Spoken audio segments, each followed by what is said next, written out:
Alright, first thing that we're going to talk about is our position from an underhook and work on our underhook series.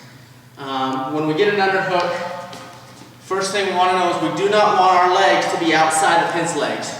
He has a line in between his legs, and we want to make sure our foot is in between that so that we're not letting his hips come in and crowd our positioning.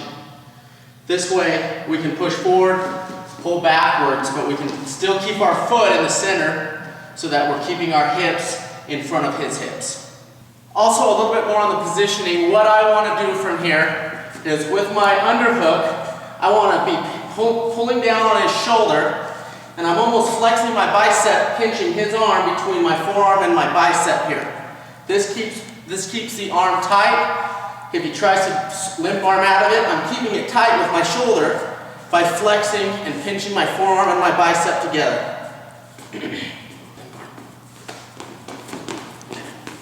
As you can see, when I'm pinching my forearm and my bicep, I'm keeping his arm trapped in the underhook position.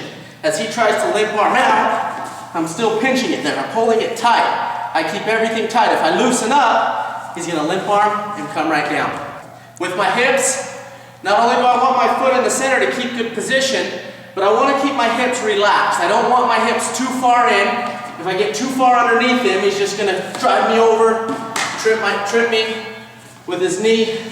I want to keep good position. I want to stay relaxed here, and I want to kind of feel where his hips are going to go, and I'm going to just kind of shadow his hips. If he moves away from me, I'll just move away. I'll just move into it. If he moves into me, I'll give him a little pressure, but I'll look for wrist control and look to stay right here in between, hip to hip with him, and just waiting to see where he goes from there so I can start my next attack.